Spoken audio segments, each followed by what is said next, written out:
हरियाणा पहुँचे और लगातार ओबीसी पे दाव लगा के प्रयोग सफल हुआ।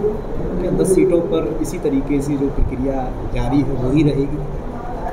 देखिए, हम ओबीसी पे दाव नहीं करते, हम दाव लगाते हैं राष्ट्रीय एकता, अखंडता, भाईचारा, सामाजिक समरसता और राष्ट्र के गौरव को परम वैभव तक पहुँचाने पे दाव लगाते हैं।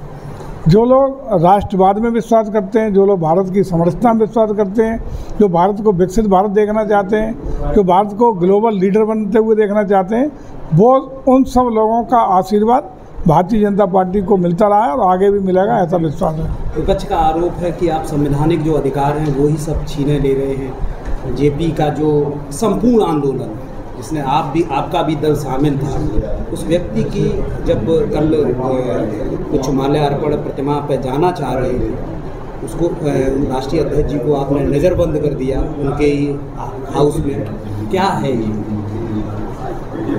कोई भी जिसके प्रति जिसकी आस्था जुड़ी हो, कहीं भी अपनी श्रद्धांजलि, अपनी शुभकामनाएं दे सकता है। क्या जेपी एनआईसी में ही जाना, जहाँ कहीं ना कहीं कुछ एलडीए को आपत्तियाँ थी, वहीं आवश्यक था और दी भी। अखिलेश जी ने अपने एक जेपी के चित्र पर कल अपनी श्रद्धांजलि अर्पित भी की। तो उसमें कौन सी आफत हो रही है कि हमको अगर श्रद्धांजलि देनी है तो किसी मूर्ति पे उस महापुरुष जाकर के श्रद्धांजलि अर्पित करते हैं। इसमें कौन सी जिद है कि हम उसी पे जाकर अर्पित करेंगे जिसको कहीं उनकी सुरक्षा के लिए खतरा है? लेकिन आपकी भी तो जिद थी कि हाउस नज़रबंद कर दिया। कोई नज़रबंद नहीं किया। अरे पूरी वहाँ अपना मूर्ति पे उन्होंने बाकायदा माल्यार्पण किया, पुष्पांजलि की, सभा को संबोधन भी किया। अगर हाउस बंद थे तो कैसे कर लिया? कोई हाउस अरेस्ट नहीं था। विधानसभा का है उपचुनाव होने के लिए और 89 से जब तक समाजवादी पार्टी का गठन हुआ, 2002 को छोड़ दें, हर बार चुनाव में यही दावा किया जाता है कि पूरे शिद्दत से भाजपा लड़ती भी है, लेकिन जो अंक उसको चाहिए है वहाँ उसको सफलता नहीं मिलती है। कैसे सफल है? 3 सांसदों की पार्टी भारतीय जनता पार्टी भी थी कभी देश में। 2 से थी, 1 से शुरू हुई। आज दुनिया का सबसे बड़ा संगठन और रिकॉर्ड मतों से रिकॉर्ड बनाते हुए तीसरी बार लगातार देश की बागडोर भारतीय जनता पार्टी के हाथ में आज है। परिस्थितियाँ बनती हैं, बिगड़ती हैं, टूटती हैं, तो करेल का भी तिलिस्म इस बार टूटेगा। आज मोहन भागवत ने नागपुर में एक बयान दिया है कि हिंदू एकता को लेके, और उन्होंने बांग्लादेश के हिंदुओं को कहा कि वहाँ बाद में हिंदू एकत्रित हुआ तो कुछ अपने को सुरक्षित किया।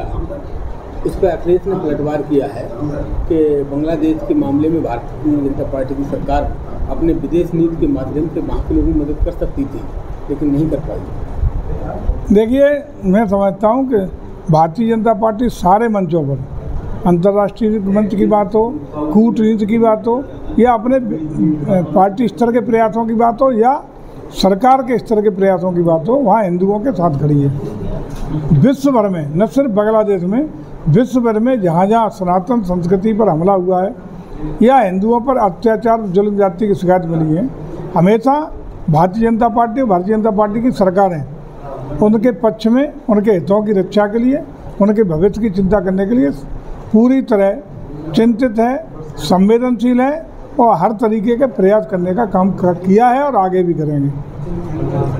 विजयदशमी है मंत्री जी, बड़े धूमधाम से आज उदय महाराज की शोभा यात्रा भी निकलेगी, क्या संदेश देना चाहिए? देखिए, मैं तो पिछले लंबी अवधि से महाराजा तेज सिंह, जो हमारे देश की राष्ट्रीय एकता के लिए अपने मैनपुरी के स्वतंत्रता आंदोलन के अग्रणी व्यक्तित्व रहे और जिन्होंने हमेशा मैनपुरी को एक ताकत और सम्मान देने का काम किया, आज़ादी की स्वतंत्रता लड़ाई में भी उनका महत्वपूर्ण योगदान है।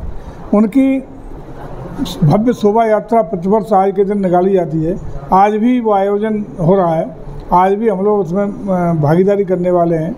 निश्चित रूप से इस अवसर पर ऐसे महान स्वतंत्रता सेनानी को हम लोग नमन करते हैं, प्रणाम करते हैं और श्रद्धांजलि भी अर्पित करते हैं। और हम समझते हैं कि ये इस तरह के व्यक्तित्वों के कृतित्वों को देखते हुए ये हमें संदेश देते हैं सामाजिक समरसता का, सामाजिक भाईचारा का, एकता के साथ राष्ट्र धर्म निभाने का। रूट छोटा कर दिया गया यात्रा का। प्राय ये होता था कि पिछल जाते जाते जब दूर खरपरी के पास, भामद के पास जा कर के आगे भामद रोड पर होता था कार्यक्रम, तो शाम हो जाती थी, आधे लोग बड़े बूढ़े थक कर के बीच में ही अपना उस यात्रा से अलग पृथक हो जाते थे।